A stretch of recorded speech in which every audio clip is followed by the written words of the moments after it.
नटवर नागर नंदा भजोरे मन गोविंदा श्याम सुंदर मुख चंदा भजोरे मन गोविंदा मेरे नटवर नागर नंदा भजोरे मन गोविंदा श्याम सुंदर मुख चंदा भजोरे मन गोविंदा तू ही नटवर तू ही नागर तू ही नटवर तू ही नागर तू ही बाल मुकुंदा भजोरे मन गोविंदा मेरे नटवर नागर नंदा भजोरे मन गोविंदा मैं दो चकोर दो चंद्रमा दो अली पंकज दो चातक दो मेघ प्रिय दो मछली जल दो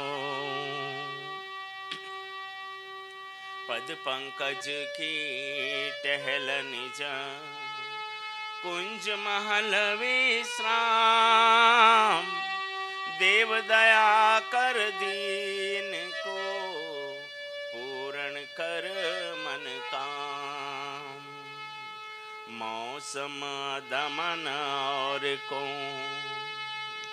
सब विधिनाथ निकाम नकसीक सो अवगुण भरो विस्मय सब विधि जाम है राधे व्रस भानु जाम पुज महिमा अभिलाष जन्म जन्म मोह दीजियो श्री वृंदावन वास सब द्वारन को छोड़ के मैं आयो तेरे द्वार अहो बानु की लाडली मोह दीजो मति न बिसार राधा राधा जे कहे तेन परे बहु फंद जासु कंद पर कमल कर रहे ररे रहत ब्रज चंद बंदो पद पंकज सदा नंद नंदन ब्रज चंद राधा सत बरनन करत फिर न भरे बहु फंद गुरुपद ही में बसे सदा राधा मुख में गान वृंदावन नित्यवास करो युगल रूप को ध्यान भक्ति भक्त भगवंत गुरु चतुर नाम वपु एक इनको पद वंदन करूं नासनी विधन अनेक श्री कृष्ण चैतन्य महाप्रभु नित्यानंद गुण धाम सकीर्तन के पितर दो पुनि पुनि कर हूँ प्रणाम भाव राधिका माधुरी आस्वादन सुख काज जयति कृष्ण चैतन्य जय कलि प्रगटे ब्रजराज को वृंदावन जान तो को राधा रस नाम जो नवदीपन प्रगटते गौर हरि सुखधाम गुरु गोविंद दो खड़े काके लागू पाए बलहारी गुरुदेव की गोविंदियो बताए। जैसो सो तेरू है राधे घनश्याम, कृपा करो चरणन परो, राखो अपने धाम। बोलो गोपाल कृष्ण भगवान की जय, चैतन्य महाप्रभु की जय, भगवत महापुराण की जय, खंडानंद धाम की जय, सुखदेव मुनि महाराज की जय।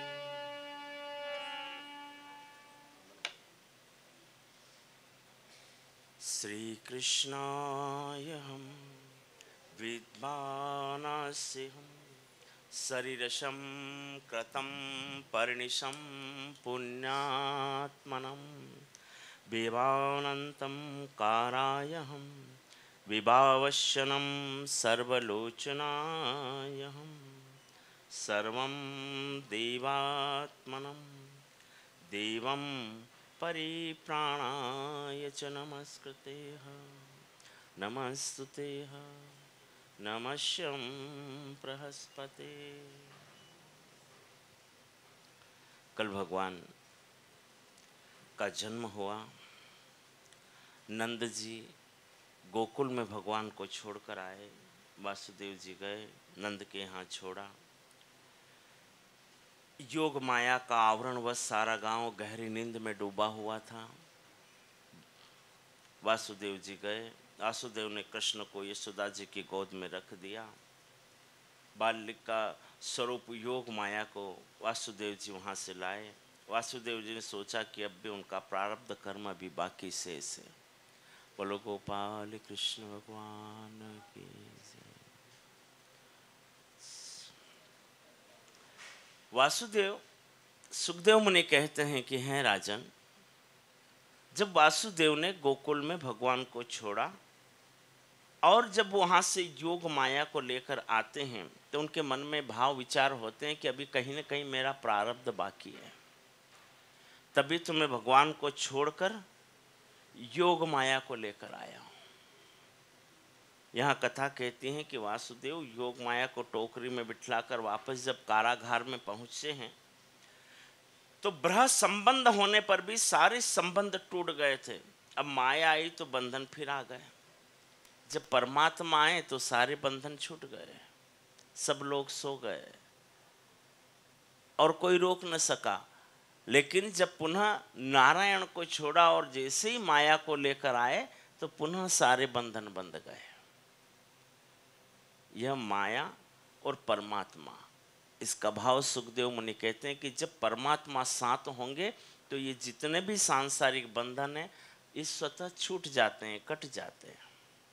लेकिन जब परमात्मा छूट जाता है और माया आ जाती है तो स्वतः बंधन वापस बंध जाते हैं। ये योग माया आई वासुदेव के पास तो सारे बंधन बंध गए। पुनः जो बेड़ियां परमात्मा आने से छूटी थी वो वापस लग गई। इसलिए सुखदेव मुनि कहते हैं कि राजन, तुम नारायण को मत छोड़ो, क्योंकि अगर तुमने नारायण को थोड़े भी समय के लिए छोड़ा तो माया जकड़ लेगी, और माया जैसे ही जकड़ेगी वैसे हमारे सारे बंधन पुनः बंध जाते हैं, हम फिर चक्र में पड़ जाते हैं। अब कारागृह में देवकी की गोद में सोई हुई योग माया जब रोने लगी तो सेवकों ने शीघ्र ही कंस को संतान के जन्म का समाचार दिया। कंस दौड़ता हुआ आया, कहाँ है मेरा काल, चिल्लाता हुआ जब कंस आया, मुझे सौंप दो। जब कंस योग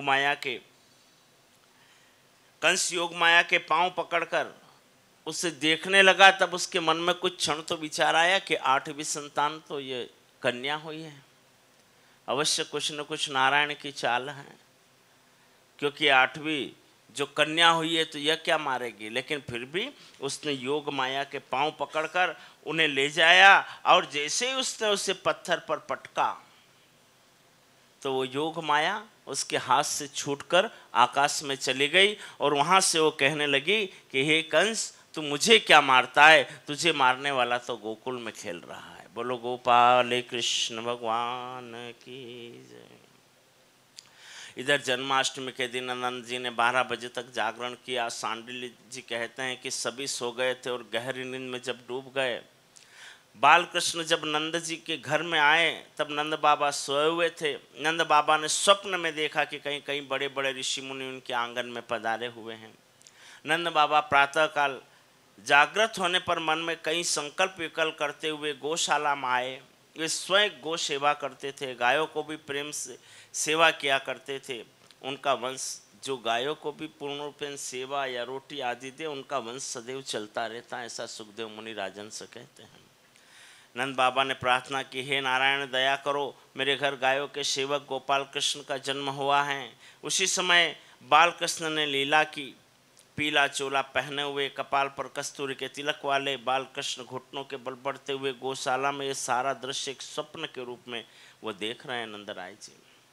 लेकिन जैसे उठकर देखते हैं कि उनके यहाँ एक बालक आया हुआ है।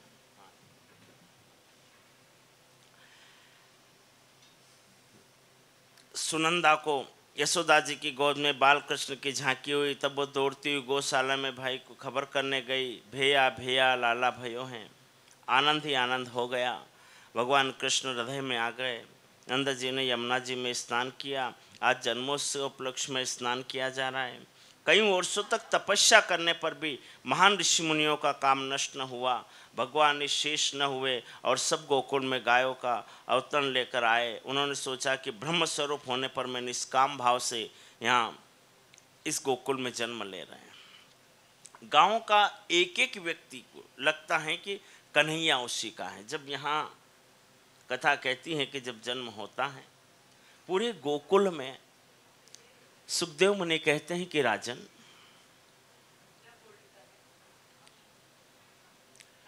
सर्वस्यहं विवेह देव देवस्य नहं परिदर्शितः। भगवान का जो यथोचित गोकुल में रह रहे हैं, तो यहाँ जितने भी लोग हैं, उस समय जो भी व्यक्ति गोकुल में बैठे हैं, उन सबको ऐसा लगता है कि लाला हमारा है, लाला हमारा है। भगवान की माया, भगवान का मोह, भगवान का प्रेम और भगवान का आकर्षण इस प्रकार से वहाँ रहता है कि सबको यही भाव मन में उत्पन्न होता है।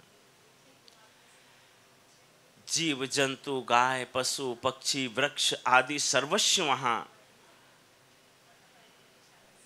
उस रूप में रहते हैं।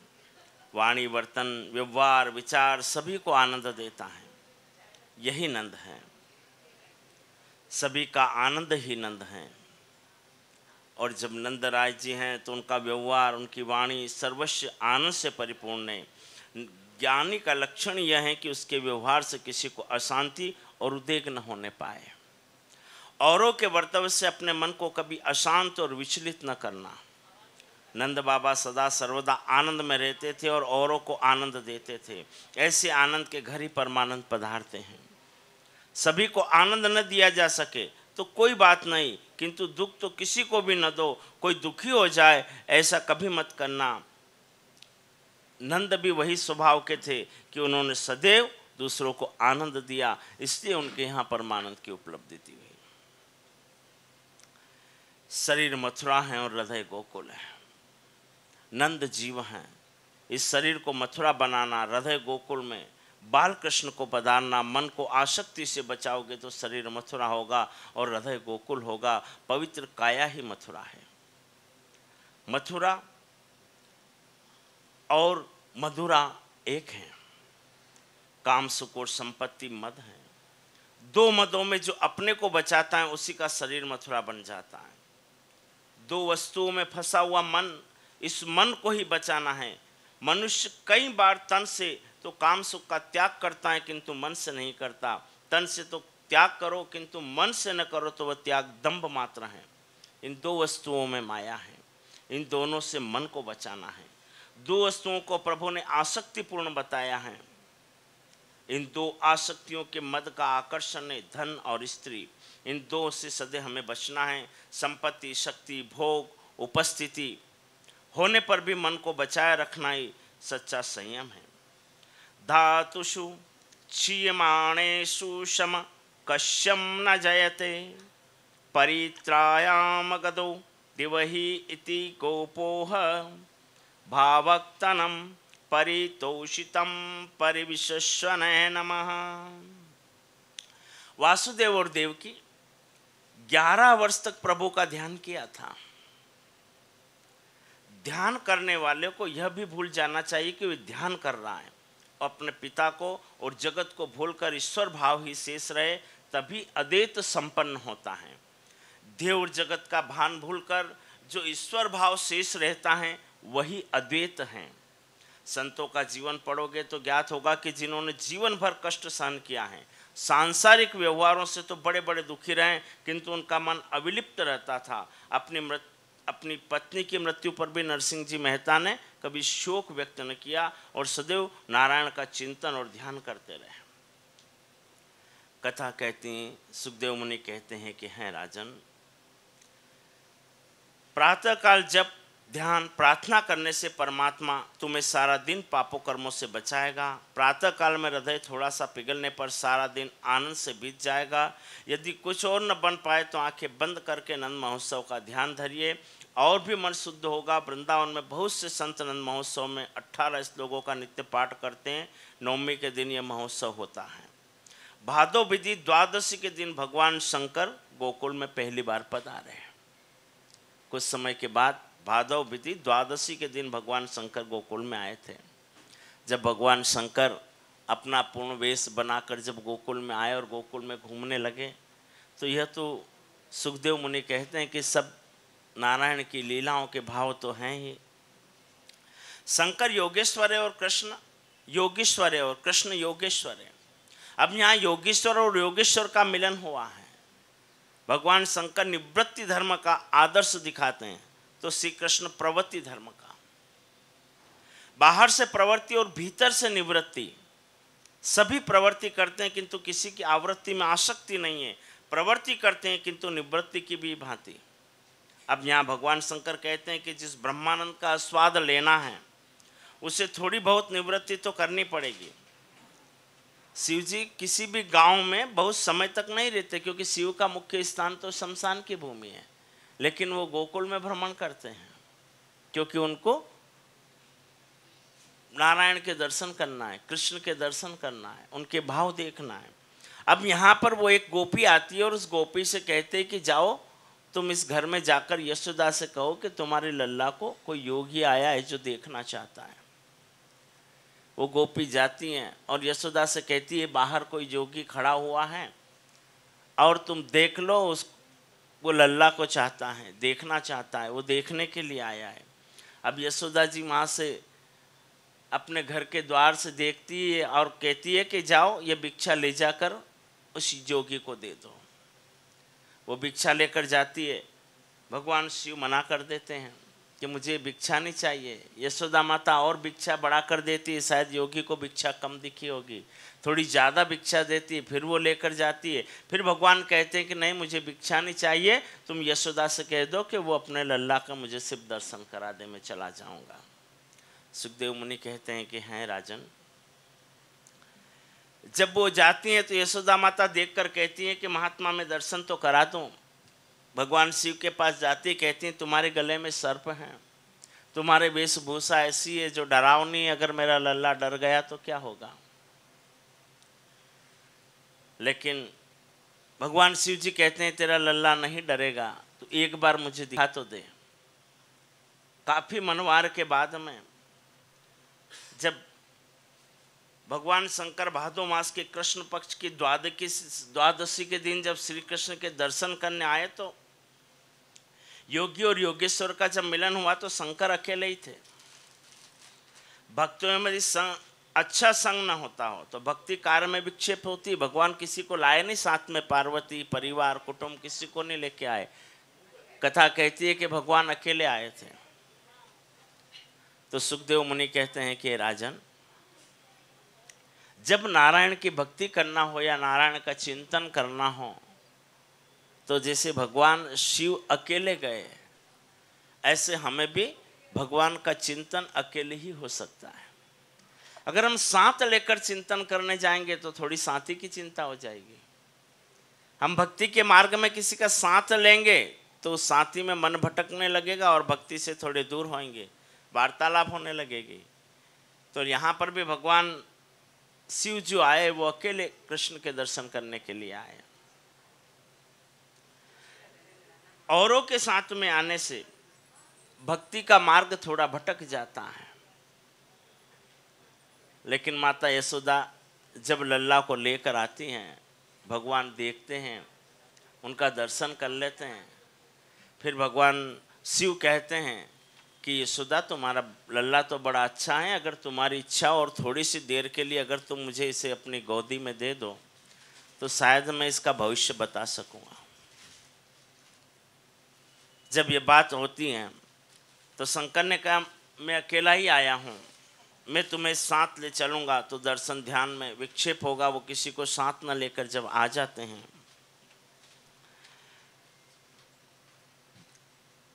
भगवान शिव कहते हैं माता तेरा कन्हैया तो काल का काल है, ब्रह्मा का भी ब्रह्म है, वह न तो किसी से डर सकता है और न उसे किसी को कुदृष्टि लग सकती है, वह तो मुझे पहचानता भी है।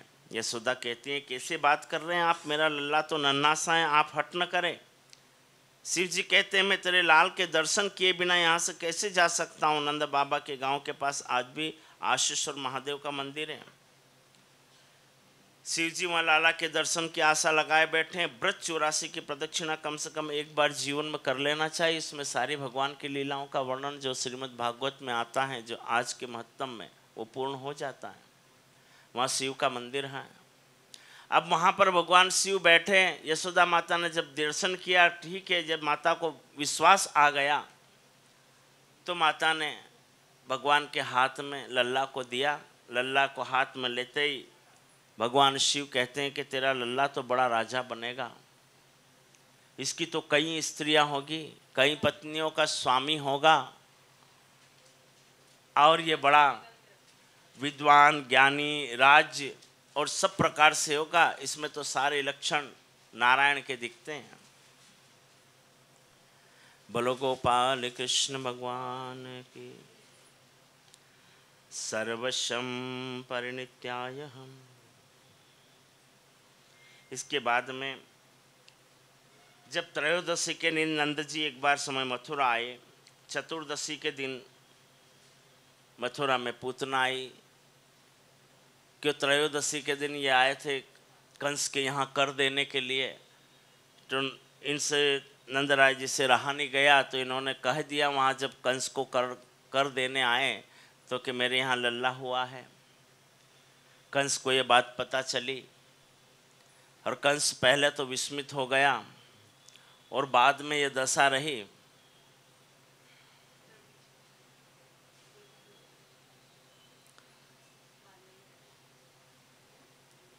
कि उनका उसने कंस को ये मालूम कि जब योग माया ने कह दिया था कि तेरा बालक तो गोकुल में जन्म हो चुका है, तो उसे संदेह तो पहले ही था। फिर उसने सबसे पहले तो जो 1 दिन से लेकर 10 वर्ष 1 माह तक के जितने भी उस बीच बालक हुए, 1 माह 2 माह के, कहीं भगवान ने आगे पीछे न कर दियो, इस समय जितने भी बालक उत्पन्न हुए उन सब बालक को कंस ने मरवा दिया। इसलिए भगवान सबसे छोटे थे, उनका कोई जितने भी सखा थे सब बड़े थे, क्योंकि जब भगवान का जन्म हुआ उनके समय के सारे बालकों को मरवा दिए गए थे। तो लल्ला अकेले ही थे, इसलिए भी बड़े लाड़ दुलार थे, क्योंकि उस समय उस उम्र का कोई बालक था ही नहीं। इतना मोह, इतनी ममता, इतना भाव और इतना तप, इतना ऋषि मुनियों ने जन्म जन्मांतर तक तप किया था। क्योंकि यह कथा ये कहती है कि मनुष्य मुक्ति के मार्ग और मुक्ति से भी जो परम गति का जो मार्ग है वो भगवान की लीलाओं का अनुसरण है। और जिन्होंने लीलाओं के दर्शन किए, चाहे वो जीव रूप में, जड़ रूप में, चेतन रूप में भगवान की लीलाओं को देखा है, उनकी बड़ी मनोहर कथाएं हैं कि उन्हें मुक्ति से भी ऊपर परम गति का धाम उत्पन्न हुआ है। यहाँ सुखदेव मुनि राजा परीक्षित ने कहा कि महाराज मैंने तो ये सब कुछ नहीं है, लेकिन आप जो कह रहे हैं, तो सुखदेव मुनि कहते हैं कि राजन मैं जो कथाएं कह रहा हूँ उसे चित्रण भाव से जब सुनोगे और समझोगे तो तुम्हें भी वही आनंद और वही पुण्य इसका फल प्राप्त होगा। इसलिए हम भगवान की छोटी छोटी बाल्य कथाओं का श्रवण करते हैं। अब यहाँ त्रयोदशी के दिन नंद जी मथुरा आए और चतुर्दशी के दिन जब पूतना आई, नंद बाबा प्रतिवर्ष कंस को कर देने के लिए तो जाते ही थे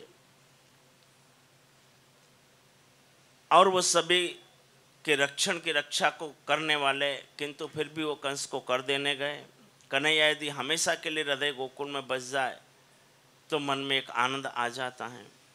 कंस क्या जाने कि वे कन्हैया ही उसका काल है, लेकिन फिर भी उसने समस्त बालकों को मरवाने के लिए प्रयोजन कर दिया। सुखदेव जी कहते हैं कि नंद जी वासुदेव जी से जब मिलने एक बार आए, जब वहाँ कंस के कारागार के यहाँ, तो वासुदेव को बड़ा आनंद हुआ। दोनों ने एक दूसरे को कुशल मंगल भी पूछी और इनका बड़ा प्रेम भी था और ये परम बड़े मित्र भी थे। इनके भाव, इनके जीवात्मा तत्व, इनके दर्शनार्थी इनका अनुष्भाव रहा था। जब ये दोनों मिले और इन्होंने सब हाल चाल कह सुनाए, दोनों की बातें हो गई कि मेरा लल्ला कैसा है, किस प्रकार से हैं, तब यहाँ कंस ने यह विचार किया। नंदराय जी न समझ पाए और कंस ने तो यहाँ से पूतना को भेज दिया कि तुम जाओ और तुम जाकर उस बालक को मार देना। योग माया की आकाशवाणी जब कंस ने कहा कि तेरे काल का जन्म हो चुका है, तो कंस घबरा गया। उसे तुरंत जन्मे हुए सभी बच्चों की हत्या करने का आदेश दिया और इसी हेतु उसने अपने पुतना को भी गोकुल में भेज दिया। वो चतुर्दशी की सुबह गोकुल में आई थी। पूत का अर्थ है पवित्र। जो पूत नहीं है वो पूतना है, जो पवित्र नहीं है वो पूतना है। पवित्र क्या नहीं है? अज्ञान। जो सुत पूतना का अर्थ है अज्ञान, अविज्ञा, अपवित्र हैं, केवल ज्ञान। गीता जी में कहा गया है कि नहीं ज्ञानेन सदृशम पवित्रम मिहम विद्यते। इस संसार में ज्ञान के सिवाय पवित्र करता और कुछ भी नहीं है। गीता में भगवान ने कहा कि आपको सबसे प्रमुख जो परमात्मा से मिलनसार के लिए भाव होता है वो ज्ञान होता है। ज्ञान सा पवित्र कुछ भी जगत में नहीं है। ज्ञान धनार्जन का साधन नहीं है, आत्म स्वरूप का ज्ञान ही ज्ञान है। ये सुखदेव मुनि कहते हैं कि है राजन,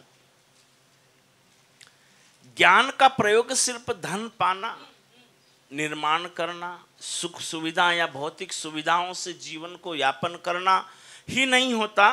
ज्ञान का मार्ग का उपयोग होता है कि स्वयं को, आत्म स्वरूप को पहचानना, अपने आप को एक जान लेना। ज्ञान पवित्र है और अज्ञान अपवित्र है। अज्ञान से वासना का जन्म होता है और पूतना वासना का ही स्वरूप है। पूतना चतुर्दशी के दिन क्यों आई? क्योंकि उसने 14 ठिकानों पर वास किया था। इस कथा को थोड़ी सी गहराई से समझ लें। अविधा वासना 14 स्थानों में बसती है। कहाँ?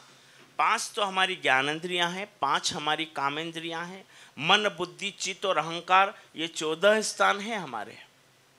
और वासना, अविद्या, पूतना के बसने से, इसी कारण से ये चतुर्दशी के दिन आई है। ये 5 ज्ञानेंद्रियां, 5 कामेंद्रियां, मन, बुद्धि, वासना 14 स्थानों में बसती हैं। रामायण में भी हमने देखा कि कैकेयी ने राम के लिए 14 वर्ष का वनवासी मांगा था। इसका भी यही कारण है कि उन 14 स्थानों में बसे हुए रावण को मारने के लिए 14 वर्ष तक की तपस्या की आवश्यकता है। नीति और धर्म से मना करने पर भी यदि आंखी पर स्त्री के पीछे भागे तो मान लो कि अपनी आंखों में पूतना अवश्य है। स्त्री को स्त्री रूप में नहीं, ब्रह्म रूप में देखो। आंखों में जो होता हुआ मन में दाखिल हो जाता है। आंखों में पूतना होगी तो काम मन में ही बसेगा। जगत में किसी भी व्यक्ति को भगवत भाव को देखने में कोई बुराई नहीं है, बल्कि अच्छा ही है। किंतु अपने मन में सुविचार स्वस्थ रखें, पूतना आंखों में न हो, भावों की शुद्धि हो और इस संसार को देखें। धर्म और नीति जिस खाद्य पदार्थ को आहार करने को मना करे, वहीं खाने की इच्छा होने पर भी मान लो कि तुम्हारी जीभ में पूतना अवश्य है। विभस और अतिशय कामुक। विभत्स का अर्थ ये कि जो बातों को सुनने की इच्छा हो वो न सुनकर अनर्थकारी बातों को सुनने का मन करें तो समझ ले कि अपनी जिह्वा में पूतना बसी है। पूतना हर एक इंद्रियों में हो जाती है। पूतना सज धज कर आती है जब बुरी बातें होती है, बुरी चीज़ें होती हैं जो शरीर को नुकसान करती है, जो आँखों को नुकसान करती है, जो जिह्वा को नुकसान करती है, वो सारी बातें अच्छी लगती है। और भगवत भक्ति, प्रेम आदि ये चीज़ें कभी भी हमें श्रेष्ठ नहीं लगती। तो पूतना सज धज कर आती हैं, सुंदरी का रूप लेकर गोकुल आई हैं। ध्यान रखना, जो जीवन को नर्क करने के लिए जो होता है बड़ा सुंदर दिखता है। पूतना भी बड़ी सुंदर थी। तीन उसने मन में, और यह समस्त चीजें ऐसी कही गई हैं कि यह बाल्य अवस्था में, कम उम्र में अतिशीघ्र प्रभाव पड़ जाता है। एक उम्र के बाद इतना प्रभाव नहीं होता, लेकिन कम अवस्थाओं में। अब पूतना को कहा गया था कि 3 वर्ष के भीतर के जितने भी बालक हैं तो सबको समाप्त कर देना। जीवन में 4 अवस्थाएं होती गई हैं। एक तो होती है जागृत, एक होती है स्वप्न, एक होती है सुषुम्नी और एक होती है तुर्यगा। जागृत अवस्था कौन सी है? जैसे अभी हम बैठे हैं, हमें अवस्था है, हम बैठे हैं बात कर रहे हैं। इसके बाद में हमारी अवस्था होती है एक स्वप्न की। जैसे हम स्वप्न में सोए और कोई हमें मार रहा है तो हमारे शरीर का संचरण बढ़ जाता है, हम घबरा भी जाते हैं, चिल्ला भी देते हैं। जब जागते हैं तो नींद खुलती है, अरे तो स्वप्न था, कोई डर नहीं।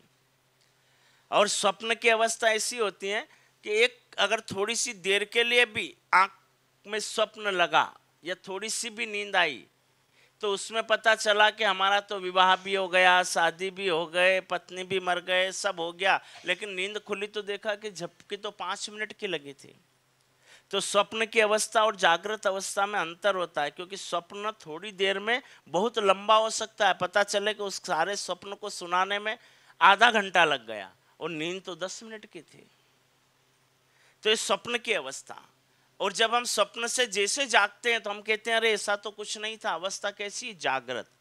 ऐसे हम सुसुप्ति की अवस्था और तुर्यगा की अवस्था। ऋषि मुनि जो तपस्वी होते हैं ये सुषुम्ना अवस्था, यानी जो अभी हम जागृत अवस्था में हैं यह उनके लिए सुषुम्नी अवस्था है। वो इसे स्वप्न रूप मानते हैं। जागृति वो किसे मानते हैं कि जब उन्होंने ये समझ लिया कि शरीर में नहीं हूं, मैं एक आत्मा ही हूं और मुझे तो परमात्मा का अनुसरण, चिंतन, भक्ति करना है। ये जो मिल रहा है सुख है, दुख है, भोजन है, भूखा हूँ न हूँ, वस्त्र हैं, श्रृंगार है, ये सारी अवस्था तो बेकार हैं। तो जब व्यक्ति स्वप्न से जैसे जागता है ऐसे जब परमात्मा का चिंतन करता है तो वो इस संसार से जाग जाता है। फिर उसे अपना पराया ऐसा सब कि ये तो सब बेकार है, मैं भी बेकार हूँ, मेरा भी क्या है, वो अवस्था है। जागृत अवस्था में पूतना आंखों पर सवार हो जाती है और आंखों की चंचलता मन की चंचलता हो जाती है। इस प्रकार जागृत, स्वप्न और सुषुम्ना, इन 3 अवस्था में अज्ञान सताता है। पूतना 3 वर्ष तक के शिशु को मारती है। 3 अवस्थाओं को छोड़कर तुर्यगा अवस्था के बीच का संबंध ब्रह्मा से होता है। जब मनुष्य जागृति, स्वप्न, सुषुम्ना और तुर्यगा अवस्था तक जब पहुंचता है तो समझ लो उसे नारायण का साक्षात्कार हो गया। ये थोड़ी सी ज्ञान या कर्म, ध्यान और योग के संबंधित का तथ्य था। जब पूतना आई उस समय गोकुल की गायें वन में चराई गई थी और नंद जी मथुरा गए हुए थे। जब पूतना यहाँ आई थी, यह घटना ये कहती है कि जब गाय का वनगमन, गाय का वनगमन, गोकुल में गाय नहीं थी, नहीं तो गाय भी चिल्लाकर संकेत करती कि ये राक्षस है। गाय नहीं थी गोकुल में, वो वन में गई हुई थी। नंदराय जी भी नहीं थे। नंदराय जी मथुरा, यह हमें यह बताता है कि गायों का वन गमन अर्थात इंद्रियों का विषय वन में गमन, हमारा जो ज्ञान है वो वन में चला गया। तब पूतना हमारे ऊपर अधिकार करती है। जो हमारे ज्ञान रूपी भाग हैं वो वन में चला जाता है। नंद अर्थात जीव श्री कृष्ण को छोड़कर मथुरा चला जाए। नंद यानी हमारा जीव जो है वो भगवान के ध्यान से जब भटक जाए तब हमारे ऊपर पूतना आक्रमण करती है। अब यहाँ पर जब पूतना आती हैं और जब भगवान के पास वो सीधे यशोदा के महल में चली जाती है सज धज कर सुंदर रूप बनाकर, तो सुखदेव मुनि कहते हैं कि राजन, यह जीवन में जब भी विनाश का प्रारंभ आता है तो सारी बुद्धि, सारा ज्ञान, सारी स्थितियां समाप्त हो जाती है। जैसे किसी के लिए, तो ऐसे ही वो जब पूतना आई सब समाप्त हो गया और वो धीरे से सीधे महल के भीतर आ गई और वो कृष्ण की ओर देखने लगी। यहाँ अलग अलग ऋषियों के अलग अलग मत कहे गए हैं कि जब पूतना ने भगवान को देखा तो भगवान ने आंखें बंद कर ली। कुछ ऋषि कहते हैं कि पूतना ने आंखें बंद क्यों कर ली, अगर भगवान उसे देख लेंगे तो उसके जो भगवान के प्रति भाव हैं वो बदल जाएंगे। भगवान ने नेत्र नहीं खोले थे। पूतना को मुक्ति जरूर नारायण ने प्रदान करी थी, लेकिन भगवान ने अपने नेत्र बंद कर लिए थे। क्यों? पूतना संगार करके आई। अविद्या अपने कई दोषों को लेकर आती है। अविद्या अपने साथ 5 प्रकार के दोष को लेकर आती है, जो पंच दोष कहे गए: वेदाभ्यास, इंद्रियाभ्यास, प्राणाभ्यास, अंतकरण का अभ्यास, स्वरूप विस्मय और विवेक भार। पूतना का स्वरूप देखकर यशोदा आदि धोखे में आ गई। पूतना की वाणी देखकर वेदाभ्यास हुआ, रूप देखकर इंद्रियाभ्यास हुआ, विस्मृति हो गई। पूतना को देखते ही कन्हैया ने आंखें बंद कर ली। पूतना ने उसको अपनी गोद में ले लिया। पूतना ऊपर ऊपर से तो बड़ा व्यवहार कर रही थी, किंतु उसके हृदय के भीतर कुटिलता और ईर्ष्या भरा हुआ था। जो व्यक्ति जीवन में अति मीठा बोलता हो, ऐसा सुखदेव मुनि कह रहे हैं श्रीमद् भागवत में, गृहस्था जन्म वैराग्यनम तपोयोगम धर्मनिष्ठम भक्ति वैराग्य तप साधना की हर एक कड़ी को हर एक जगह से जोड़ा जा सकता है। तो जो हमें शरीर को स्वादिष्ट लगता है, मन को, हमारी जिह्वा को, तो अति स्वादिष्ट वस्तु शरीर को नुकसान देती है, और जो शरीर को लाभ देती है वो वस्तु थोड़ी कड़वी होती है।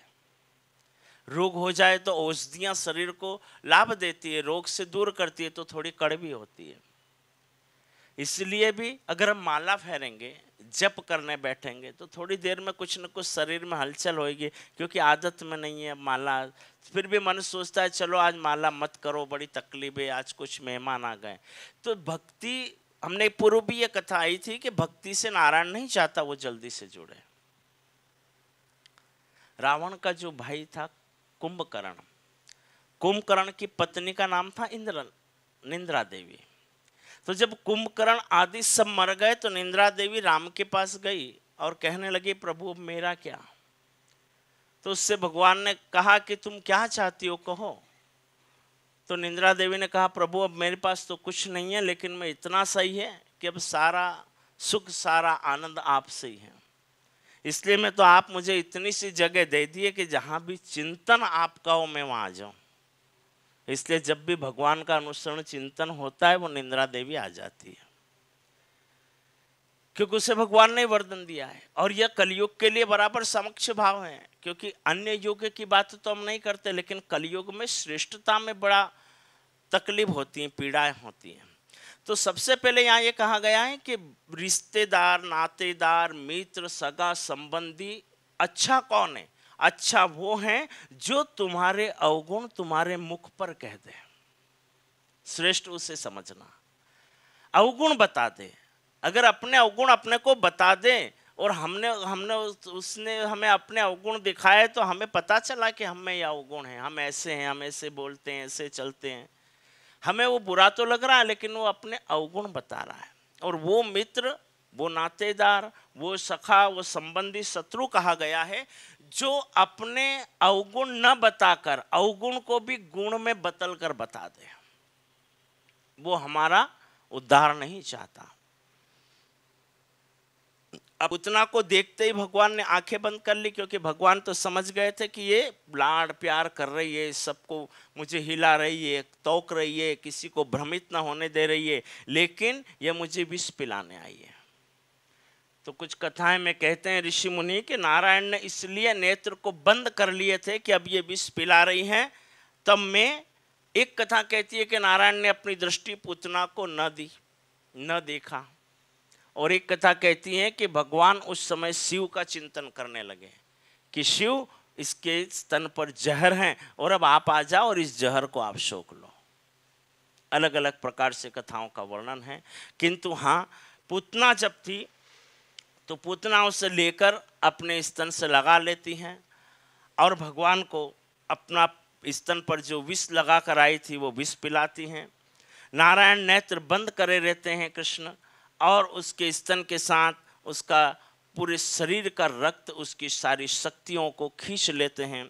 वो हाय विलाप करती हुई आकाश की ओर उड़ती हैं, और जब वो हाय विलाप करते हुए ऊपर उड़ती हैं, चिल्लाती रहती हैं, पीछे सब नगरवासी दौड़ते हैं। तो इसमें एक कथा कहती है कि वो भगवान के पूरा उसकी प्राणों को पी लिया, और प्राणों को पीने के बाद 6 कोस की जगह में पूतना का शरीर गिरा था, और उसके 6 कोस की जगह में उसका शरीर गिरने पर भगवान उसके सीने पर बैठे हुए हंस रहे थे। वो जब प्राण मृत्यु को प्राप्त हो गई तब भगवान ने दृष्टि खोलकर पूतना को देखकर उसका उद्धार किया। यह रत्नमाला नाम की राजा बलि की कन्या थी, जो भगवान वामन जी के रूप को देखकर प्रेममय हो गई थी, और मन में विचार आया था कि ये तो बालक बड़ा सुंदर है, बड़ा अच्छा है। जब वामन जी थे तो ये रत्नमाला कन्या बलि के पास खड़ी थी, और इसके मन में ये विचार था कि ये ऐसा मेरा पुत्र हो। लेकिन जब यही वामन जी ने बलि का सारा राज्य वैभव समाप्त कर दिया, तब इसी रत्नमाला ने यह सोचा था कि यह मेरा शत्रु हो। तो भगवान ने उसे उस समय वरदान दिया था वामन रूप में कि तुमने जो दोनों बार जो मेरे लिए विचार सोचे, वो दोनों बार के विचार सफल हो जाएंगे। बोलो गोपाल कृष्ण भगवान की जय। तब भगवान ने उसकी दोनों इच्छाओं को पूरी करा, क्योंकि उसने पहले हृदय से लगाया तो माता बनी। लेकिन भगवान की माताओं में तीसरी माता का वर्णन पूतना का भी आता है। सर्वशनम वसुधैरेह निरूपणशनम निर्योगावस्थनम जीवनार्थनम परिदृष्टितः परिनिरूपणम परियोगात्मनम सृष्टिनाये नमः। जीवनम वच्चन्यमुच्चावलितनम भ्रावाशिणम रूपेणायहं तद्वं प्रदानवस्से नमः। ज्ञानाह कृष्णेशनं रत्नमालाय नामशनं वानं बिबतनं सकटसनं भंजनम। अब सुखदेव जी मुनि कहते हैं कि हैं राजन, जब भगवान कृष्ण ने वहाँ पर सारे नगर के गए, पूतना के शरीर से उसे लेकर आए, नंदराय जी को खबर दी गई। वो आए, पूतना के शरीर को काटा गया, उसके अंग के टुकड़े टुकड़े किए गए, अलग अलग स्थानों पर उसके शरीर को जलाया गया था। सुखदेव मुनि कहते हैं कि राजन, श्री कृष्ण जब सक्टासुर का वध किया तब उनकी आयु 160 दिन, सक्टासुर के वध की कथा का वर्णन भी आता है, और कृष्ण के दर्शन किए। अब यहाँ पर वध किया, जब सक्टासुर उसके बाद आता है तो उस समय भगवान की जो कुल आयु है, सक्टासुर का वध किया तब उनकी आयु 108 दिन की थी। कृष्ण के दर्शन किए बिना गोपियों सब भाव, नगर में यशोदा के प्रति प्रेम, कृष्ण की लीलाओं का भाग, तब यशोदा ने और नंदराय जी ने विचार किया। हमने कल संस्कार की बातें की थी, तो पहले संस्कार 40 हुआ करते थे मनु के समय, धीरे धीरे 16 होने लगे, आज संस्कार 2-4 ही रह गए।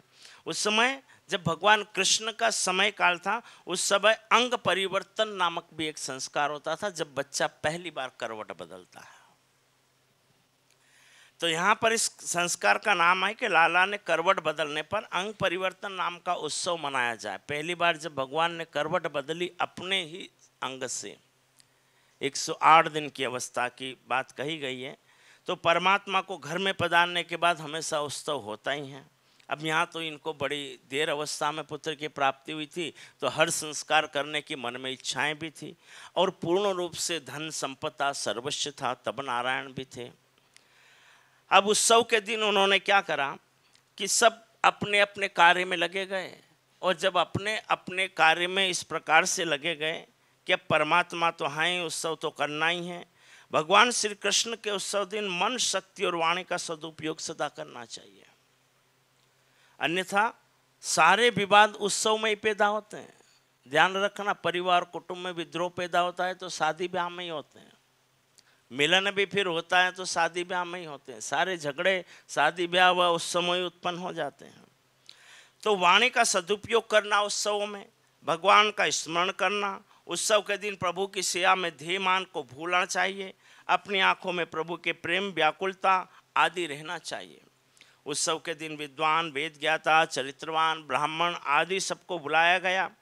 गरीब, केवल रिश्तेदारों को नहीं, गरीबों को भी भोजन दो। गरीबों को संतुष्ट करने से प्रभु प्रसन्न हो जाते हैं। सद्दू, संत, साधु आदि ये सदैव गायों का दान, नंद बाबा ने कई गायों का दान करा है। 9 लाख गाय नंद बाबा के पास थी, जो सदा भगवान के हर एक उत्सव में 10,000 गाय, 20,000 गाय, 50,000 गाय उस समय दान कर दी जाती थी। और गायों को ऐसे ही नहीं, गायों के सिंग पर स्वर्ण चढ़ाकर दान होता था। उनके सिंग पर सोने की परत चढ़ाए कर नंद बाबा दान किया करते थे। अब जब ये उत्सव मनाते हैं, उत का अर्थ होता है ईश्वर और सव का अर्थ है प्रगट। ईश्वर का प्रगट होना ही उत्सव का अर्थ कहा गया है। अब यशोदानंद परिवर्तन उत्सव मनाया। उन्होंने सोचा कि यह तो ठीक है, पर हर रोज ब्राह्मणों की पूजा करना, दान पुण्य करना आदि ये सब उन्होंने परिवर्तन किया। नम्रता पूर्वक, दीनता पूर्वक आंखें झुककर दान किया गया। देने वाला जीव है और उनके हृदय में भी परमात्मा का ही वास होता है, ऐसा समझकर दान दो। इसी कारण से तो यशोदा दान करने को नहीं, पूजा करने को सम्मत करने की बात कहती हैं। एक कथा कहती हैं कि रेदास और हरिदास, इनकी ऐसा हुआ कि हरिदास जी तो वृंदावन में थे, टटिया स्थान में रहा करते थे हरिदास जी। तो हरिदास जी क्या करते थे कि भगवान राधा कृष्ण की, सिर्फ कृष्ण की सेवा करते थे। सारा श्रृंगार, सारी पूजा सब कृष्ण का। हरिदास जी क्या करते थे, राधा की सेवा नहीं करते थे। तो एक बार राधा जी ने उनसे कहा कि हरिदास, तुम कृष्ण की सेवा करते हो, मेरी पूजन, मेरी अर्चन क्यों नहीं करते? तो हरिदास जी ने कहा कि देखो, पुरुष की सेवा सहज है, कैसे भी कपड़े पहना दूं, फटे पहना दूं, कुछ भी जनोई डाल दूं, लल्ला को जो करूं वो कर दूं, चल जाता है। लेकिन आपकी सेवा बड़ी कठिन है, क्योंकि स्त्री की सेवा करूं तो सारे आभूषण चाहिए, रत्न चाहिए, मैं गरीब व्यक्ति इतना कहाँ से लाऊंगा, और तुम्हें तो सारी स्वर्ण चांदी की चीज़ें चाहिए, मैं कैसे करूं, इसलिए मैं आपकी सेवा नहीं कर सकता। तो राधा जी, ऐसी कथा है कि राधा जी ने अपनी गुदड़ी हरिदास जी को दे दी थी। राधा जी की गुदड़ी का अर्थ है राधा जी जिस पर शयन करती है। तो वो गुदड़ी राधा जी ने हरिदास जी को दे दी कि ऐसा ठीक है, मेरी एक गुदड़ी ले लो और इसे रख देना रात को, और सुबह इसे झटक लेना, इससे जो सोना गिरे उस सोने से तुम हमारी सेवा करना। तो 1.25 मन सोना राधा जी की गुदड़ी से हरिदास जी को मिलता था, सोना। तो वृंदावन में वो सोना जब हरिदास जी सुबह झटकते, सोना गिरता, तो राधा कृष्ण की सेवा करने लगे। अब बचे सोने को क्या करें, तो उन्होंने बांटना प्रारंभ कर दिया था कि जो भी वृंदावन आए ये सोना ले जाए। इसके पीछे भाव क्या था कि लोग, पहले बड़ी गरीबी थी हरिदास जी, रेदास जी के समय में, तो कौन वृंदावन जाए। तो वहाँ पर लोग इसलिए जाते थे कि वहाँ हरिदास जी के पास जाएंगे तो एक सोने का सिक्का मिल जाएगा, तो सिक्के लेने लोग जाते थे। और हरिदास जी का भाव ये था कि चलो सिक्के के सही, कम से कम वृंदावन धाम तो लोग आ रहे हैं, यही सही है। हरिदास जी का भाव था कि वृंदावन आना, और ये सिक्के देते। तो जब ये हरिदास जी सिक्का देते थे तो आंख बंद करके देते थे, लोगों की लाइन लगती थी। अब कुछ लोग आते तो लाइन में 2 बार भी लग जाते थे, 2-2 सिक्के ले जाते थे। अब हरिदास जी को उससे कोई मतलब नहीं, बस सिक्का देना। तो यह बात उनका मित्र था रेदास। तो रेदास भी कवि, हरिदास भी कवि। हरिदास जी जिनके तानसेन नामक शिष्य थे। अब हरिदास जी की कथा कहते हैं कि हरिदास जी वृंदावन में थे, और रेदास जी को जब पता चला तो रेदास जी ने एक पत्र हरिदास को लिखकर भेजा कि हरि तू इतना देत हैं और देता है दिन रेन, देत हार हर घड़ी फिर काहे नीचे नैन। तू इतना दान पुण्य कर रहा है, और तू सदैव वृंदावन में सोना बांटता है, फिर भी तेरी आंखें बंद क्यों होती, तू सर क्यों झुका लेता है। तो हरिदास जी ने अपने पत्र के द्वारा रैदास को भेजा कि देनहार कोई और है, भेजत हूँ दिन रेन, मुझे देने वाला कोई और है, मैं उसका दास हूँ, मैं तो सिर्फ बांटता हूँ। और लोग भरम मुझ पे करे तातो नीचो नैन, लोग मुझ पे शंका करते हैं कि हरिदास दान दे रहा है, इस कारण शर्म आती है, और उस शर्म के कारण मैं अपनी आंख और सिर झुका कर दान दे रहा हूँ। तो ये दान की महिमा का वर्णन है। हरिदास जी की कथाएं वृंदावन के ऊपर बहुत है, जिनको कि जब मुगलों का शासन आधा रहा, अकबर उनके पास आए, उन्होंने कहा कि हरिदास जी तुम्हारे जो शिष्य तानसेन बड़े अच्छे हैं, तो उनके मन में आया जब तानसेन इतना अच्छा गाते, इतना अच्छा बजाते हैं, तो हरिदास जी तो बहुत और अच्छा गाते होंगे। तो अकबर उनके पास आ गया और उनसे कहने लगा तुम हमारे लिए गाओगे। उन्होंने मना कर दिया कि मेरे शिष्य गा सकते हैं, मैं तो नारायण के अलावा किसी का भजन नहीं करता। फिर अकबर ने एक बार विचार किया कि आप मुझे, मैं आया हूँ तो कम से कम इतना तो बताओ कि मैं आपकी क्या सेवा करूँ। उन्होंने कहा मेरी कोई सेवा नहीं चाहिए, तुम चले जाओ, मैं कान्हा के भक्त हूँ और कान्हा ही के पास हूँ। तो अकबर ने बार बार जिद की कि कुछ तो बता दो, कुछ तो बता दो, कुछ तो बता दो। अब वो टटिया स्थान इसलिए कि वो हरिदास जी वहाँ टाट लपेट कर रहते थे और दान सोना करते थे। तो वहाँ पर वो जब बार बार कहने लगा तो हरिदास जी ने कहा कि अच्छा ठीक है, यमुना के किनारे में सुबह सुबह ब्रह्म मुहूर्त में स्नान करने जाता हूँ, तो जिस सीढ़ी पर मैं घाट पर स्नान करता हूँ वहाँ में एक सीढ़ी का कोना टूट गया है, तो कभी कभी मेरा पाँव फिसल जाता है, हो सके तो वो कोना बनवा दो सीढ़ी का। अकबर ने कहा इतनी सी बड़ी बात मैं कब से मांग रहा है, कोने की बात ही कही। ठीक है, बोले चलो मैं करा दूंगा।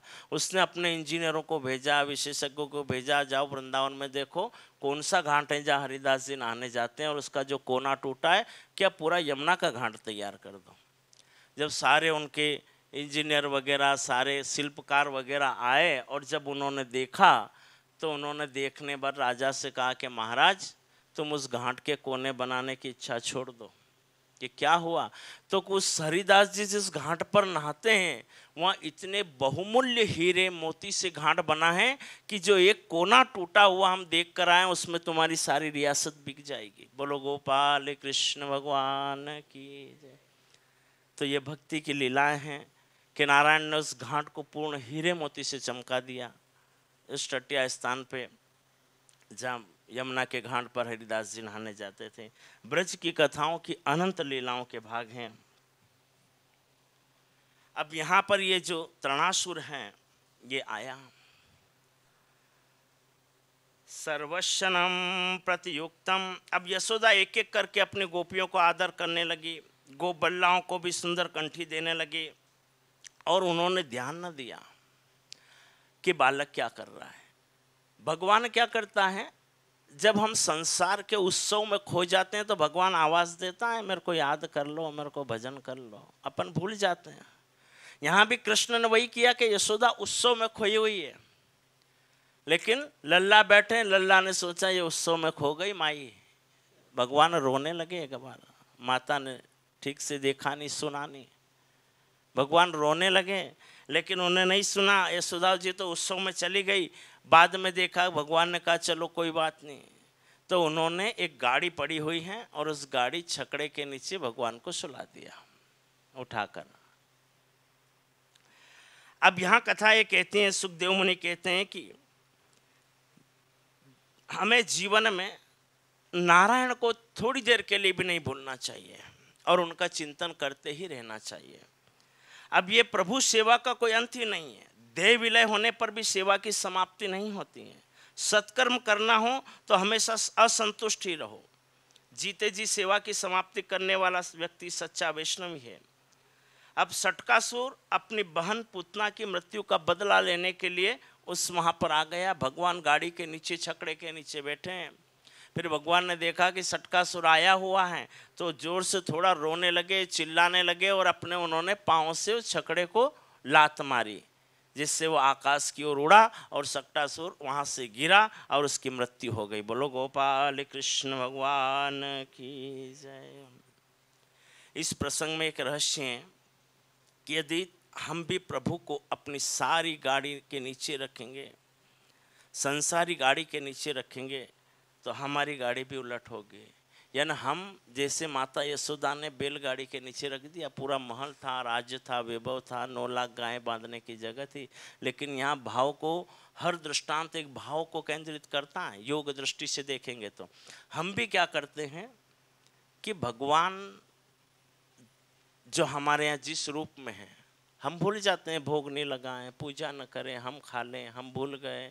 लेकिन हम भी भगवान की सेवा, कभी कभी हम भी संसार रूपी गाड़ी के नीचे भगवान को धकेल देते हैं। तो संसार रूपी गाड़ी करते हैं कि हम समाज में, कार्यक्रमों में, उत्सवों में इतने होते हैं कि चलो आज भगवान को रहने दो, कौन पूजा करे, कल देखेंगे, अब आज तो लेट हो रहा है। तो यह सब रखना भी सांसारिक गाड़ी के नीचे ईश्वर को रखना हो जाता है। हम बाकी कर्म नहीं, जैसे हमें भूख लगी तो हम बराबर समय पर खा लेंगे, नींद आ रही तो बराबर सो जाएंगे, लेकिन नारायण की सेवा हम भूल जाते हैं। तो यहाँ हर जगह सुखदेव मुनि बार बार यही संकेत करते हैं कि अगर जीवात्मा ने नारायण को गाड़ी के नीचे रख दिया तो उसका परिणाम कि वो फिर उसे लात मार देते हैं। तो संसारी गाड़ी को अगर नारायण को पूर्ण रूप से भूल गए तो संसार के सारे सुख चले जाते हैं। इसलिए वो कहीं ना कहीं याद रहना चाहिए। जीवन भर के सारथी हैं, जीवन रथ से अश्व हैं। इंद्रियां प्रभु से प्रार्थना करो, मैं आपकी शरण में हूँ। और भगवान के पास तो सिर्फ प्रार्थना का ही दिन है। हम तो अगर थोड़ा बहुत भी समय आदि मिले, अब षटकासुर का जब वध हो जाता है, अब इसके बाद में तृणावर्त आता है। यह तृणावर्त की यह कथा है। एक विंद विजय नामक एक राजा, ये तृणावर्त षटकासुर का भाई है, जो वापस आता है। तो ये पूर्व जन्म में एक राजा, विघ्न विजय राजा था। ये एक समय नग्न अवस्था में स्नान कर रहा था। दुर्वासा ऋषि आए और इन्होंने श्राप दिया कि हैं राजन, तुम ये जो नदी में इस प्रकार स्नान कर रहे हो तो तुम्हारा अंत होगा और तुम राक्षस बन जाओगे। अब इसे श्राप के बाद में होश आया कि मैंने तो गलत किया। तो ये बार बार दुर्वासा के चरण में पकड़ा गया। दुर्वासा जी ने कहा कि मैं राक्षस तो बनूंगा, तू बनेगा क्योंकि मैंने श्राप दे दिया है। तो हे राजा विश्व विजय, तुम और कुछ मांग लो मृत्यु का। तो ये विश्व राजा पूर्व जन्म से ही नारायण का तपस्वी भी था। बुद्धि भ्रांत होने के कारण यह गंगा में स्नान कर रहा था नग्न अवस्था में। अब तब इसने कहा कि इसको ज्ञात तो था कि यशोदा के यहाँ भगवान जन्म लेंगे, अब मेरी मृत्यु कैसे हो। तो इसने दुर्वासा ऋषि से कहा, इसके मन में ऐसे भाव आए कि प्रभु अगर मुझे आशीर्वाद देते हो ऋषि, तो ऐसा आशीर्वाद देना कि मैं राक्षस बनूं, लेकिन जब यशोदा की आंख से आंसू गिरे तभी मेरी मृत्यु हो। बोलो गोपाल कृष्ण भगवान की। क्योंकि विश्व विजय था, तृणावर्त बन के राक्षस के रूप में आया कंस के राज्य में। लेकिन यह इसने क्यों मांगा? क्योंकि इससे था कि जब नारायण जिसके गर्भ से जन्म ले रहे हैं उसको तो कभी रोना आएगा नहीं, और यशोदा जीवन में कभी रोएगी नहीं, इसके लिए मेरी तो मृत्यु होगी नहीं। लेकिन भगवान तो उसकी लीलाओं को करता है। अब यह तृणावर्त था, इसने कि यशोदा के आंख से आंसू गिरे तो ही मेरी मौत हो। अब तृणावर्त वध का प्रसंग आता है कि किसी एक दिवस यशोदा जी कृष्ण भगवान को अपनी गोद में बिठलाकर दुलार रही थी। उससे तृणावर्त मारने के लिए भगवान को अपना तृणावर्त उस राज्य में आ गया। अब भगवान ने क्या सोचा कि तृणावर्त आ गया है, तो तृणावर्त को मारने के लिए भगवान ने अपना थोड़ा सा वजन बढ़ा लिया। तो यशोदा की गोदी में भारी लगने लगी। तो यशोदा जी भार को न सह सकी, तो उन्होंने कन्हैया जी को जमीन पर लेटा दिया। और जब भगवान को जमीन पर बिठाया और वो अपने काम में लग गई। अब तृणावर्त बवंडर का रूप धारण करके जब कृष्ण को हरण करके आकाश में उड़ चला, उससे भगवान को उठा लिया और वह आकाश में एक तूफान बन के चला गया। तब भगवान ने अपना वजन बढ़ाया और उन्होंने तृणावर्त को पकड़ा। अब जब तृणावर्त को उन्होंने इस प्रकार से पकड़ा कि उसके शक्ति क्षीण होने लगी और भगवान ने भार बढ़ाया। तो जब बवंडर बना था, उस बवंडर के कारण धूल के कण यशोदा की आंखों में चले गए। यशोदा की आंखों में धूल के कण चले गए। भगवान के कारण तो यशोदा कोरोना नहीं आया, लेकिन धूल के कण के कारण यशोदा की आंख से आंसू गिरा। जैसे यशोदा की आंख से आंसू गिरा, वैसे ही तृणावत का भगवान ने देह अंत कर दिया। बोलो गोपाल कृष्ण भगवान की जय। इसके बाद भगवान की सुखमय कथाओं का वर्णित भाव है। अब भगवान का नामकरण संस्कार और उनकी बाल लीलाओं का वर्णन। गर्गाचार्य नामकरण विधि, नामकरण संस्कार संपन्न करने के हेतु इनके कुल गुरु गर्गाचार्य जी आए। गर्ग संहिता के भीतर कृष्ण के बाल्य रूप और आदि उनकी लीलाओं का वर्णन आता है। संस्कार से हमारे दोषों की नष्ट होते हैं। हमने संस्कार की कथाओं में पूर्ण पढ़ चुके हैं कि मनुष्य के जीवन में संस्कारिक होना चाहिए, क्योंकि हम संस्कारित करके वस्त्र पहनते हैं, संस्कारित करते हुए हम स्वर्ण पहनते हैं। बच्चों को भी ज्ञान, बोली, शिक्षा आदि देते रहना चाहिए। और संस्कार से तात्पर्य है कि छोटे छोटे ज्ञान बच्चे को देना चाहिए। बच्चा उल्टे हाथ से भोजन कर रहा हो तो उसे रोक रोक कर माँ चाहे कि नहीं इस हाथ से भोजन करो। बच्चा झूठे हाथ लगा रहा हो तो उसे समझाना चाहिए कि झूठे हाथ मत लगा। कहीं कहीं हम बड़े बड़े लोगों को देखते हैं, वो एक दूसरे की थाली में खाना रखा उठा के इधर रख देते हैं, इधर रख देते हैं, तो वहीं ये पता चल जाता है कि इनकी माँ ने इनको कुछ सिखाया ही नहीं है। माँ कब तक है? एक अवस्था तक, जब बालक 7, 8, 10 वर्ष का हो तब तक सारे संस्कार बालक में भर देती है। वहाँ बच्चे को बिठाना, खिलाना, समझाना, सारी चीज़ें किया करना चाहिए। तो यहाँ जो गर्गाचार्य जी भगवान के नामकरण संस्कार का, बालक का जन्म होने पर जातकर्म संस्कार, फिर धीरे धीरे उनका अन्नप्राशन, नामकरण, यज्ञोपवित्री आदि कई प्रकार से संस्कार होते हैं।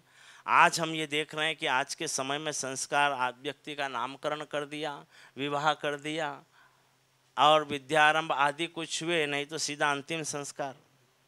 नंद जी धार्मिक विधि तो ठीक से होनी ही चाहिए। यदि आप चाहे तो मैं किसी और को भी नहीं बुलाऊंगा, एकांत में नाम जप हो सकता है।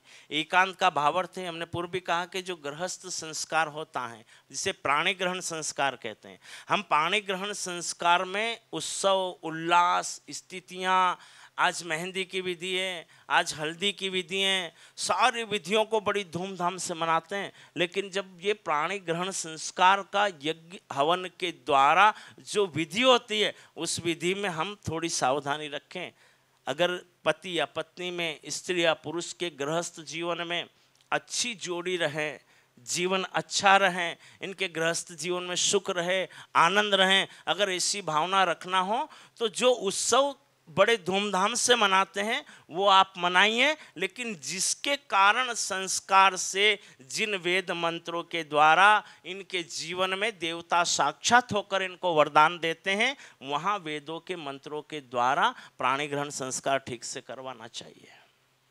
आप उसके परिणाम देखिए कि मंगलाष्टक कितने हो रहे हैं, यज्ञोपवीति में कैसे कर्म हो रहे हैं, कन्या के प्राणी ग्रहण संस्कार में वेदों के मंत्रों का पाठ वाला आचार्य ठीक हैं, ठीक से पढ़ रहा है। क्योंकि हम आज समय धीरे धीरे क्या रहे हैं कि ये सब चीज़ें लुप्त होती जा रही। हल्दी या मेहंदी में एक मंत्र नहीं पढ़ा जा रहा जो हम 2-2, 3-3 घंटे तक एक एक को बुलाकर हल्दी लगाएंगे। लेकिन जब वहाँ फेरे का समय आएगा, प्राणी ग्रहण का समय आएगा, तब बोलेंगे जल्दी जल्दी कर दो, फटाफट निपटा दो। तो भावों की विधि, क्योंकि हम संस्कार से विलीन होते जा रहे हैं। भगवान नारायण जो इस संसार के कल्याणार्थ आए, उनका संस्कार 2, 4, 6 लोगों के साथ ही जहाँ गाय बांधी जाती है उस गौशाला के भीतर किया गया। जिनके पास इतनी गाय थी उन्होंने कुछ दिखावा नहीं किया और उनका नामकरण संस्कार एक छोटी सी जगह में कर दिया गया। क्यों? यहाँ नंदराय जी से गर्गाचार्य ने कहा कि मुझे भीड़ भाड़ नहीं चाहिए, अगर बेटे का संस्कार सही चाहिए तो विधिवत कर्म करा लो। जैसे आज हम वास्तु आदि कर्म करेंगे, अगर एक दिन की विधि रख रहे हैं वास्तु के कर्म की, तो हम उसी दिन वास्तु भी, उसी दिन पूजन भी, उसी दिन बंधन भी, उसी दिन देवी देवताओं की पार्टी और उसी दिन भोजन भी। अब हमारा पूरा ध्यान पूजा पद्धति, वेद, देवी, कुल देवी से तो चला गया। अब हमारा ध्यान है कि मेहमान 12 बजे का समय दिया है, पंडित जी 12 तक निपटा दो, लोग आने लग गए, भोजन कराना है। तो हम संस्कार हर कर्म को कर रहे हैं, लेकिन हम कर्म के साथ में जिस कर्म को हम कर रहे हैं वो चीज़ तो रह गई। जैसे एक हमने बारात की तैयारी की, अब बारात की तैयारी के दूल्हे को ले जाना है दुल्हन को लेने के लिए, बोले रख लिए, कपड़े रख लिए, गहने रख लिए, आभूषण रख लिए, बैंड आ गया, सारे सूटकेस जमा लिए, बारात की पूरी, मामा आ गए, बुआ आ गए, फूफा आ गए, पूरी बारात की तैयारी हो गई, बैंड बाजे, गाड़ी घोड़े, सारे सारे बारात में झूमते हुए के सारे चलो बारात चलो। जब दुल्हन के घर पहुंचे बोले दूल्हा कहाँ है, वो तो घर ही रह गया। बोलो गोपाल कृष्ण भगवान, दूल्हा भूल गए। यही हमारे जीवन की दशा है कि हर मेहमान को बुला लेंगे, हर रिश्तेदार को बुला लेंगे, किसी को नहीं छोड़ेंगे, लेकिन जो मुख्य कर्म होता है संस्कार में वेदोच्चारण का, उसके लिए पंडित जी के पते ही नहीं है। कोई है किसी को भी उठा लाओ, कोई भी करा दो, क्या है, यानी मुख्य वस्तु न हो तो सारा कार्य फीका हो जाता है। इसलिए संस्कारिक विधियों में ध्यान दिए। यहाँ गर्गाचार्य जी ने यही तो कहा था कि आप बिल्कुल शांत चित्त होकर बालक का नामकरण संस्कार करवाए। नंद जी, रोहिणी की गोद में बैठा हुआ पुत्र तुम्हारा है। श्री कृष्ण को रोहिणी की गोद में बिठाया और बलराम को यशोदा जी की गोद में बिठाया गया था, क्योंकि यह प्रेम की छवि है, उन दोनों के प्रेम की। उन्होंने एक दूसरे के पुत्रों को अपने पास लिया। नंद जी, रोहिणी को गोद में बैठा हुआ पुत्र तुम्हारा है, वह हमेशा रंग वर्ण बदलता आता है। इस बार इसने श्याम वर्ण धारण किया है। यह सभी के मन को आकर्षित करेगा और सभी को आनंद देगा। इसका नाम कृष्ण रखा जाए। यह बालक महाज्ञानी होगा। इसके जन्मांतर के अच्छे नक्षत्र अच्छे हैं। बोलो गोपाल कृष्ण भगवान की जय। इसके 5 ग्रह उच्च श्रेष्ठ में हैं, 8 ग्रह अच्छे हैं, मात्र एक राहु ही बुरे स्थान में बैठा हुआ। ये गर्गाचार्य जी कृष्ण की कुंडली बनाकर कह रहे हैं। यह पुरुष कई स्त्रियों का पति होगा। 7वें ग्रह में 7वें सप्तम स्थान में राहु की दृष्टि, राहु होने से। नंद जी, आपकी बातें सच हो सकती हैं। नंद जी कहते हैं गर्गाचार्य जी से कि आप सही कह रहे हैं महाराज, मुझे पहले भी किसी ने कहा था कि तुम्हारे यहाँ जो पुत्र होगा उसकी 16,000 स्त्रियां होगी। किसी ज्योतिषी ने, यानी वही भगवान जो शिव आए थे, और जब शिव ने अपनी गोदी में लेकर कहा था कि ये तो कई स्त्रियों का स्वामी होगा। गर्गाचार्य जी बोले कि बाबा और तो मैं क्या कहूँ, ये कन्हैया नारायण जैसा ही है, नारायण मेरे इष्ट देव है। प्रेम के कारण पक्षपात हो जाने पर डर लगता है। किसी समय 4 व्यक्ति भोजन कर रहे हैं, जब डर पक्षपात, यानी यहाँ प्रेम की बातों को लेकर पक्षपात की बात आ जाती है कि भगवान गर्गाचार्य जी कहते हैं तो मेरे इष्ट हैं, लेकिन फिर भी मुझे डर लगता है, लेकिन इन्हीं की कृपा से मैं नामकरण आदि कर्म कर रहा हूँ। तो कभी कभी हमारे भावों में विभक्तियाँ उत्पन्न हो जाती हैं। वो एक कथा कहती है ना कि एक स्त्री, 4 व्यक्ति भोजन कर रहे हैं। अब 4 व्यक्ति जो भोजन कर रहे, किसी स्त्री ने पूछा कि इनमें से इसका दामाद कौन है। ये जो 4 बैठे हैं, एक ने कहा जो अकड़ू सा बैठा ये दामाद होगा, दूसरे ने कहा ये शर्मिला है ये दामाद होगा, तीसरे ने कहा कि ये तो बड़ा घमंड करे हुए बैठा है ये दामाद होगा। एक स्त्री ने कहा तुम थोड़ी देर रुको, चुपचाप बैठे रहो, अभी पता चले कि इस स्त्री का दामाद कौन है। अब वो स्त्री जब भोजन परिसने के लिए आई, घी का कटोरा चावल पे रखने के लिए, तो एक की उसने चावल के ऊपर उसने 4 चम्मच घी डाल दिया। वो स्त्री बोली यही दामाद दिखता है। बोलो गोपाल कृष्ण भगवान। यहाँ पंचभेद का भाव कहा गया है। पंचभेद उसे कहते हैं। यज्ञादि आदि कर्मों में भी एक क्षमा प्रार्थना करवाई जाती है कि हम पंचभेद करते हैं। पंचभेद से मतलब एक घर या एक परिवार में एक चूल्हे पर अगर भोजन बनता है, तो जैसे जो स्त्री परिवार में 4 भाई हैं, 4 पत्नियां हैं, तो एक उठेगी तो अपने पति के लिए ज़्यादा अच्छे दूध की चाय बनाएगी, दूसरे के लिए पतली बनाएगी, रखने में किसी को ज़्यादा पकवान रखेगी, किसी को कम रखेगी, फिर चुपके से रखेगी, अपने कक्ष में ले जाकर खिलाएगी। ये जितने भी एक चूल्हे पर अगर भोजन बनता है तो ये पंचभेद दोष कहा जाता है। और इस पंचभेद दोष के कारण मनुष्य को विशेषवा नामक नरक की यातनाओं में स्त्रियां पुरुषों को भरना पड़ता है। एक चूल्हे पर जब तक हो आपको भेद नहीं रखना है। चाय बनाना तो एक जैसी, पकवान रखना है तो एक जैसा, जो भी रखना है एक जैसा। रोग या पीड़ा हो किसी को तो उसको हम अलग से कोई वस्तु दे रहे हैं, वो एक अलग चीज है। ये पंचभेद दोष का वर्णन गर्गाचार्य जी ने किया हुआ है।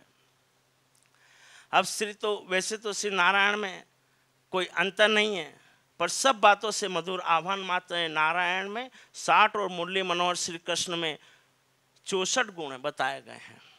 भगवान कृष्ण में 4 गुण ज्यादा है, नारायण में 60 है, इनमें 64 कला कही गई है। इनमें 4 कला कौन सी थी ज्यादा? रूप माधुरी।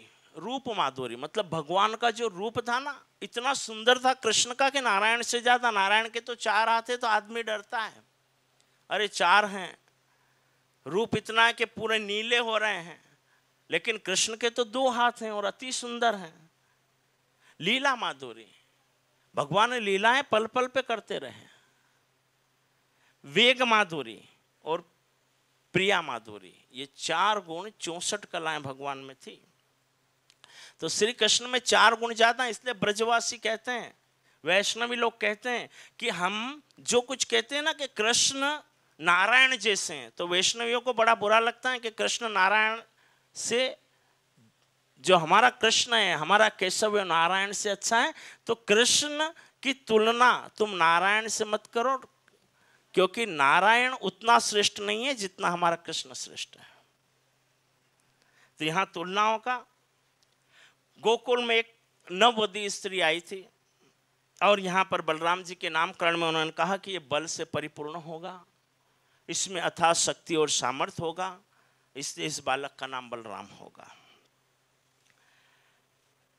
मयम कृष्ण चैतन्यम दूदात्तनम परितर्शितेह अद्वैत वीति पथि के रूपाश्याम स्वराज्याभिषामयम लब्ध दीक्षा सठेनम नेमापि वयम हटेनम दासो कृतम गोपवधु कीटके। अद्वैत मार्ग से अनुयायी के द्वारा पूजनी तथा स्वराज्य रूपी सिंहासन पर प्रतिष्ठित होने के अधिकार से मुक्त हमको गोपियों के पीछे पीछे फिरने वाले सभी सट ने अपनी इच्छा न होने पर भी चरणों का दास बना लिया है, श्री कृष्ण की रूप माधुरी के पीछे कहा गया है। अब गर्गाचार्य ने दूसरे के द्वारा बनाई हुई सर्वसंभा यशोदा गर्गाचार्य जी से कहती है कि महाराज भोजन का समय हो गया है, पहले आप भोजन कर लीजिए, फिर आगे बात होती रहेगी। गर्गाचार्य मैं दूसरे के द्वारा बनाई हुई रसोई खा नहीं सकता, अपना भोजन मैं अपने हाथ से ही बनाऊंगा, पहले मैं यमुना जी में जल में हो आऊँ। अब गर्गाचार्य यमुना में स्नान करने जल भी ले आए, उनके इष्ट देव से चतुर्भुज द्वारिकानाथ और गर्गाचार्य ने अपने ठाकुर जी के लिए खीर बनानी चाहिए, भगवान को खीर का भोग लगाया और प्रसाद लूँगा। गर्गाचार्य जी ने स्वयं अपने हाथ से दूध सामान लेके खीर बनाई, यमुना जी में स्नान करके आए, क्यों कृष्ण के कुलगुरु थे। अब भगवान का ध्यान करते हुए वो बैठे और उन्होंने कहा कि हे प्रभु आ जाओ और भोजन ग्रहण कर लो। भगवान अपने घुटनों के बल कृष्ण जलते हुए और गर्गाचार्य जी के द्वारा बनाई हुई खीर का भोग करने लगते हैं। बोलो गोपाल कृष्ण भगवान की जय। अब यहाँ गर्गाचार्य जी देखते हैं कि यह क्या है, तब उनके गुरु होने के कारण भगवान से गर्गाचार्य बड़े प्रेममय हो जाते हैं कि मैंने तो ठाकुर को बुलाया था, तो छोटा सा बालक कहते आपने मुझे ही तो बुलाया था, आपने जब मुझे बुलाया तभी तो। यशोदा पकड़ कर कहती है कि नहीं नहीं लल्ला ऐसा न करते, वो महाराज हैं, ब्राह्मण हैं, हमारे कुलगुरु हैं, उनका भोग, उनको भगवान को भोग लगा रहे हो, तुम खा रहे हैं। तो भगवान कहते हैं अम्मा मेरी बात तो सुनो, मैंने नहीं, मुझे तो गुरु ने ही कहा था कि तुम भोजन कर लो, मैं तभी तो कर रहा हूँ, उन्होंने मुझे ही याद किया, अब मैं गया और मैंने फिर ये भोजन करा। अब गर्गाचार्य जी फिर स्नान करने यमुना में जाते हैं, उनके मन में थोड़ी भाव की विच्छेद हो जाता है। जब फिर वो आकर भोग लगाते हैं, फिर वो भगवान को याद करते हैं, तब तक यशोदा जी कान्हा को कहीं दूर ले जाती है, छिपा देती है कि कहीं ये फिर झूठन न कर दे। लेकिन जब गर्गाचार्य जी ने फिर खीर लगाया, फिर ठाकुर जगन्नाथ जी को याद किया, भगवान फिर आ गए और फिर उनका दोना उठाकर वो कटोरी में से लेकर खीर पीने लगे। फिर यशोदा पीछे पीछे आई, फिर गर्गाचार्य जी ने कहा यशोदा तुम रहने दो, अपने लाल को यहीं बैठा रहने दो और तुम जाओ। यशोदा चली गई। गर्गाचार्य जी ने भगवान को पखारा, चरण पड़े और कहने लगा आप माधव, मैं माधव को बुला रहा हूँ, आप बताइए, मैं जगन्नाथ जी को याद कर रहा हूँ, आप कौन हैं। तब भगवान अपने रूप से गर्गाचार्य जी को दर्शन देते हैं। गर्गाचार्य जी आनंद से भर जाते हैं और भगवान कृष्ण को प्रणाम करके वहाँ से जाते हैं। बोलो गोपाल कृष्ण भगवान की जय। बोलो गोपाल कृष्ण भगवान की जय। मेरे नटवर नागर नंदा मेरे नटवर नागर नंदा, बजोरे मन गोविंदा। श्याम सुंदर मुख चंदा, बजोरे मन गोविंदा। मेरे नटवर नागर नंदा, बजोरे मन गोविंदा। श्याम सुंदर मुख चंदा, बजोरे मन गोविंदा। तू ही नटवर तू ही नागर, तू ही नटवर तू ही नागर। तू ही बाल मुकुंदा, बजोरे मन गोविंदा। मेरे नटवर नागर नंदा, बजोरे मन गोविंदा। मेरे नटवर नागर नंदा, बजोरे मन गोविंदा। श्याम सुंदर मुख चंदा, बजोरे मन गोविंदा। सब देवों में कृष्ण बड़े हैं, सब देवों में कृष्ण बड़े हैं। जो तारो बिच चंदा, बजोरे मन गोविंदा। मेरे नटवर नागर नंदा, बजोरे मन गोविंदा। तू ही नटवर तू ही नागर, तू ही नटवर तू ही नागर। तू ही बाल मुकुंदा, बजोरे मन गोविंदा। बजोरे मन गोविंदा। सब सखियन में राधा जी बड़ी है, सब सखियन में राधा जी बड़ी है। जो नदियों बिच गंगा, बजोरे मन गोविंदा। मेरे नटवर नागर नंदा, बजोरे मन गोविंदा। श्यामा सुंदर मुख चंदा, बजोरे मन गोविंदा। ध्रुव तारे प्रहलाद उबारे, ध्रुव तारे प्रहलाद उबारे। नरसिंह रूप धरंता, बजोरे मन गोविंदा। श्यामा सुंदर मुख चंदा, बजोरे मन गोविंदा। मेरे नटवर नागर नंदा, बजोरे मन गोविंदा। श्यामा सुंदर मुख चंदा, बजोरे मन गोविंदा। बोलो गोपाल कृष्ण भगवान की जय।